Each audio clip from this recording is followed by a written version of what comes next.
Most fail not because of a lack of effort, but because they are fighting a war against an invisible architect that has redesigned the very foundations of human consciousness.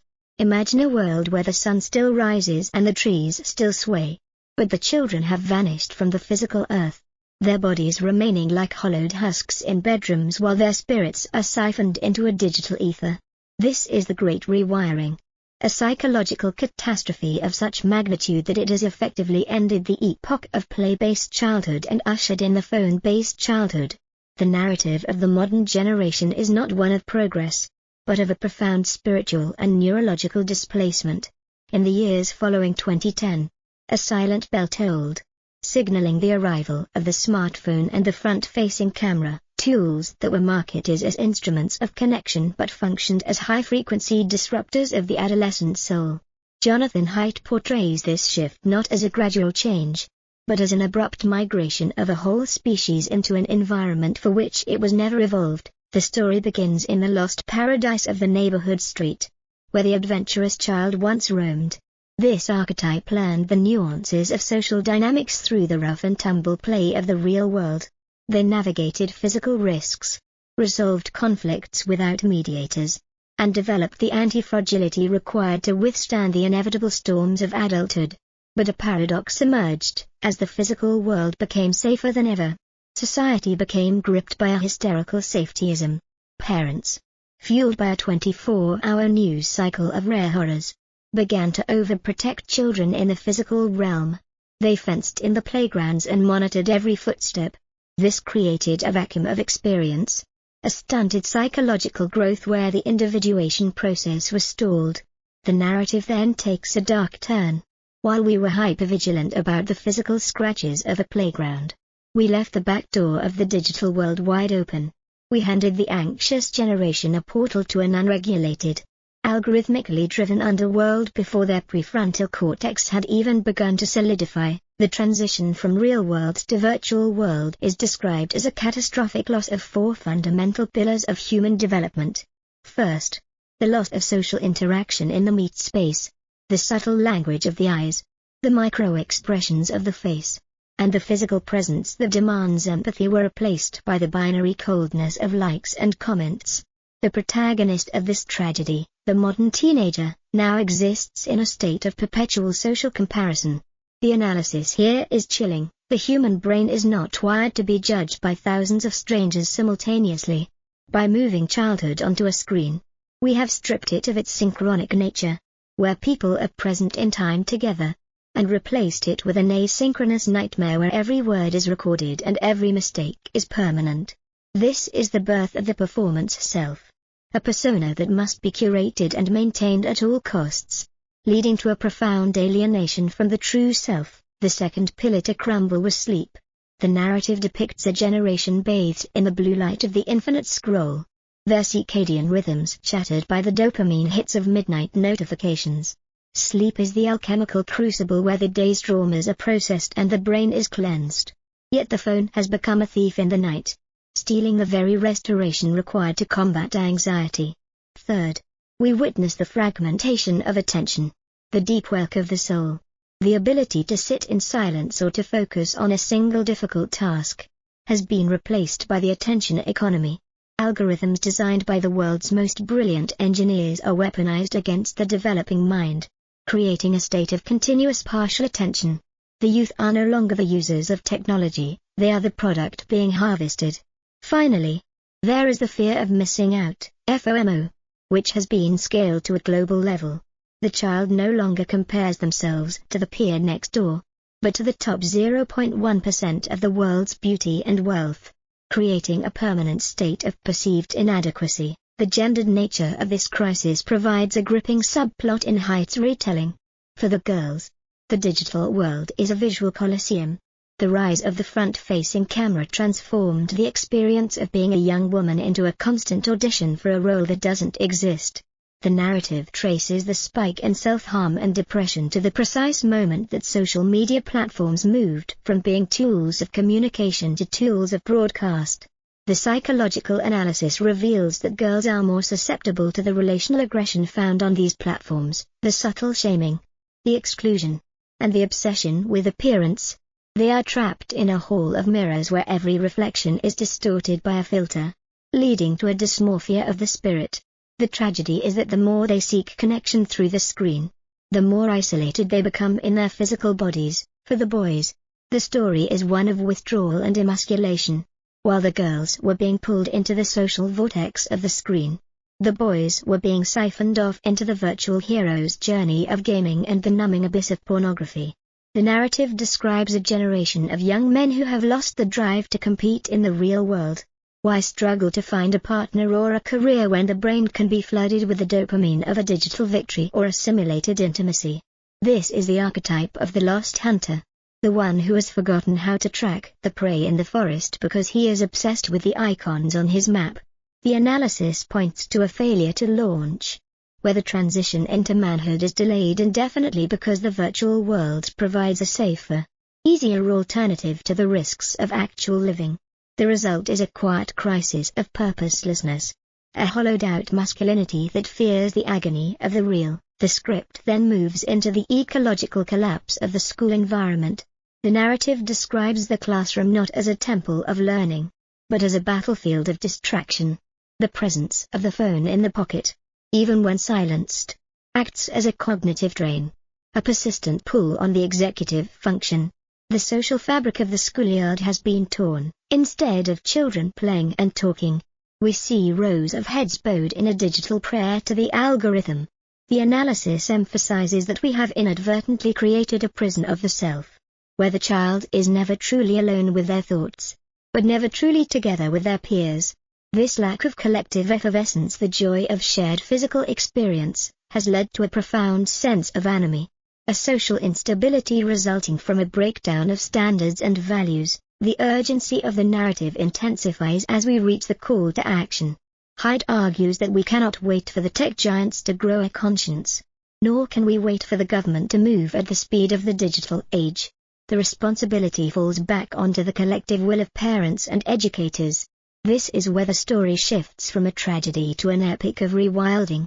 We are challenged to become the architects of the new norms. The first commandment is clear: no smartphones before high school. The second, no social media before 16. The narrative portrays this not as an act of restriction, but as an act of liberation. It is about giving the child back their childhood, allowing the brain the necessary time to develop the social myelin required to navigate the complexities of human life before being subjected to the digital gale. The script analyzes the coordination problem that keeps us trapped. No parent wants their child to be the only one without a phone, the outcast in a digital world. Therefore, the solution must be synchronous. We must move as a tribe to reclaim the ground. The narrative envisions communities of parents coming together to sign pledges, creating a safe zone where children can return to the play-based world without the fear of social death. This is the archetype of the rebellious tribe, the ones who refuse to sacrifice their offspring to the Moloch of the attention economy. The lesson learned is that our current atomization is our greatest weakness, and our solidarity is our only hope. By acting together, we change the incentive structure of childhood, making the real world more attractive than the virtual one. The final movement of this first segment explores the resilience of the spirit. It asserts that the anxious generation is not broken, but misadapted. Like a plant grown in a closet without sunlight, they are spindly and weak, but the potential for greatness still resides in their DNA. The narrative suggests that if we provide the sun of real-world challenge and the soil of deep social connection, they will recover with a speed that will surprise us. This is the alchemical hope of the book.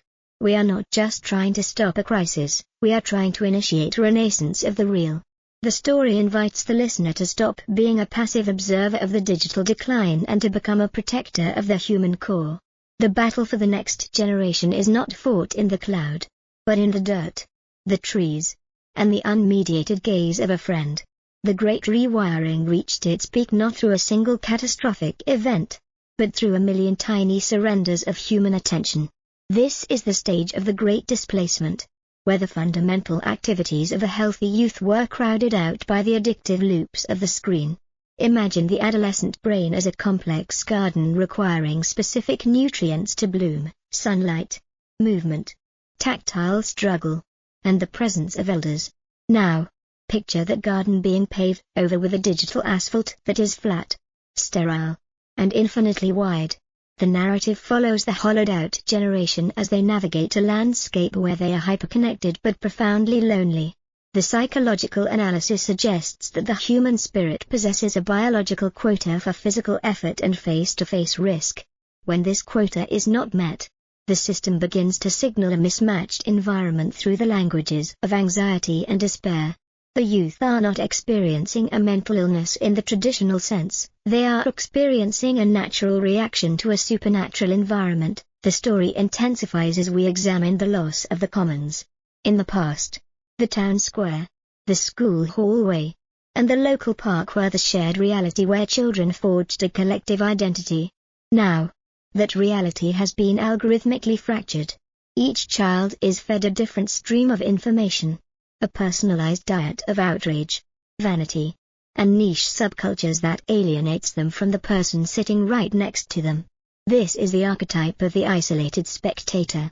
The narrative portrays a dinner table where 4 family members sit together, yet each is spiritually located in a different corner of the internet. The analysis here focuses on the death of shared attention. Without a shared focus, there can be no shared meaning. And without meaning, the soul begins to drift into the nihilism that characterizes the modern age. This segment explores how the loss of local, physical community has left the generation vulnerable to the digital mob. Where social status is a volatile currency that can be devalued by a single misinterpreted post, the narrative then shifts to the fragility of the protected. Exploring the dark side of safetyism, we follow the character of the bubble-wrapped child, who has been so shielded from the physical risks of the world that they have failed to develop a psychological immune system. This is the Jungian concept of the shadow left unintegrated. By preventing children from experiencing small, manageable failures in the real world, climbing trees, getting lost, or resolving playground disputes, we have left them terrified of the microaggressions of the digital world. The analysis reveals a tragic irony. Our obsession with keeping children safe from physical harm has made them exquisitely vulnerable to emotional harm. The script describes the allostatic load of the modern teen, the cumulative wear and tear on the body and brain from being in a constant state of high alert for social threats that never physically manifest but are digitally omnipresent. A critical chapter in this retelling is the war on the prefrontal cortex. The narrative describes the digital landscape as a dopamine casino specifically engineered to bypass the executive function. We see the protagonist caught in the TikTok loop, a state of lowered consciousness where the ability to plan, delay gratification, and regulate emotions is systematically eroded. The analysis points to the synaptic pruning that occurs during adolescence. In this critical window, the brain decides which neural pathways to keep and which to discard. By spending these years in a state of passive, rapid-fire consumption, the generation is inadvertently pruning away the circuits of deep focus and long-term reasoning. The story treats this as a stolen future, where the individual's capacity for agency is compromised before they even reach adulthood. The script then explores the spiritual void left by the retreat from the real world. Haidt's narrative touches upon the loss of awe and transcendence. In the physical world, a child might feel the vastness of the ocean or the silence of a forest, experiences that provide a sacred perspective and shrink the ego. In the phone-based world, everything is egocentric. The world is filtered through the selfie, making the individual the center of a shallow, digital universe. This analysis suggests that the rise in anxiety is a spiritual hunger for something larger than a profile. The narrative follows the generation as they search for meaning in digital tribes and identity politics, which function as pseudo-religions that offer a sense of belonging but often demand the sacrifice of the nuance. The lesson is that without a connection to the eternal and the physical, the human psyche becomes a frantic, shivering thing, obsessed with its own image. The narrative momentum builds as we enter the reclamation of the schoolhouse. The story describes a pioneering school that decides to implement a phone-free policy. Initially, there is a withdrawal crisis. The students are restless, anxious, and don't know what to do with their hands or their eyes. But as the days pass, a social resurrection occurs. The narrative describes the sound of laughter returning to the cafeteria, the intensity of eye contact in the classroom, and the spontaneous eruption of games on the playground. The analysis of this natural experiment is a powerful testament to human adaptability. It proves that the rewiring is not permanent, the brain is hungry for the real. This segment teaches that the solution is not digital literacy, which often just means more screen time, but digital abstinence during the hours of social and intellectual formation. The script then delves into the archetype of the elder. In the phone-based world, the influence of parents and teachers has been replaced by the influence of influencers, strangers who profit from the child's insecurity. The narrative portrays the broken line of transmission, where the wisdom of the ancestors is no longer passed down because the connection has been severed by a screen. The analysis highlights the need for a restoration of authority. Parents are encouraged to stop being enablers of the digital addiction and to become guides back into the real world. This requires the courage to be disliked. The story shows a father taking away a smartphone and handing his son a set of tools, or a mother refusing to monitor her daughter's location and instead telling her to go get lost and find your way home. These are acts of tough love that recognize that the child's long-term self-efficacy is more important than their short-term comfort. As the second part concludes, the narrative focuses on the anti-fragile soul. It asserts that the goal is not to return to a pre-technological era, but to create a new synthesis. We must develop a generation that is master of the tool, not servant to the machine. The story envisions a youth who uses technology for creation rather than consumption, who understands that a screen is a window to information but a wall to connection. The analysis suggests that we are at a bifurcation point in human history. One path leads to a transhumanist stagnation, where we are plugged into a matrix of our own making, and the other leads to a grounded humanity, where technology serves the biological and spiritual needs of the species. The battle for the anxious generation is the battle for the human essence itself.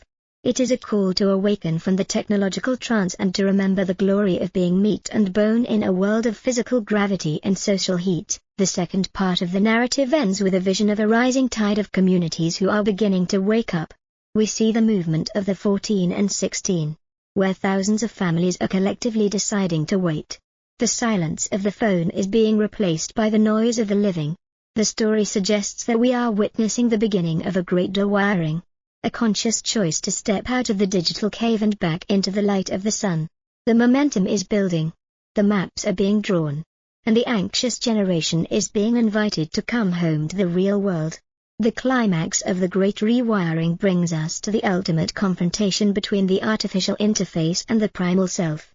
The narrative now shifts toward the restoration of the human hierarchy, where the individual must decide whether to remain a data point in a sprawling digital panopticon or to reclaim their status as a sovereign being. This is the final stage of the journey, the move from digital dependency to analog authority. Imagine a young man standing in a field, the smartphone in his pocket vibrating with the desperate calls of 1,000 algorithms. Yet he chooses to keep his eyes fixed on the horizon. This is the archetype of the resurgent human, the one who has recognized that the price of the free digital world was his own agency. The analysis of this final awakening suggests that the crisis of the anxious generation is, at its heart, a crisis of presence. We have been physically present but spiritually absent, and the road to recovery requires a radical, uncompromising return to the now. The story focuses on the breaking of the feedback loop. The protagonist realizes that their anxiety was not a defect, but a siren of the soul, a warning that they were living in a way that contradicted their biological design. The narrative describes the purge, the deletion of the apps that functioned as digital parasites, the setting of boundaries that the ego initially resists, and the slow, painful rehabituation of the mind to the slow world. This is the alchemical distillation, where the noise is filtered out until only the essential truth remains. The psychological analysis emphasizes that we must move from screen time management to attention sanctity. It is not enough to simply use the phone less, we must actively cultivate the sacred spaces where the machine is forbidden. This is the creation of the internal Sabbath, a state of mind that remains untouched by the frantic demands of the collective. The narrative then addresses the archetype of the warrior. For a generation that has been told they are fragile, The let them theory and the anxious generation synthesis offers a new identity, the seeker of resistance. The story depicts the youth no longer seeking safe spaces from ideas, but seeking dangerous spaces for growth. They are seen climbing mountains, engaging in grueling physical labor, and having difficult, face-to-face conversations that risk social friction. This is the anti-fragile transformation. The analysis highlights that the only cure for anxiety is competence. When a child learns to navigate the real world, to fix a machine, to cook a meal, or to manage a real-world conflict, their anxiety evaporates because it is replaced by self-efficacy. The narrative portrays a generation that is tougher than their predecessors because they have consciously chosen to step out of the digital womb and into the arena of the real. A vital sub-narrative in this conclusion is the rebirth of the community.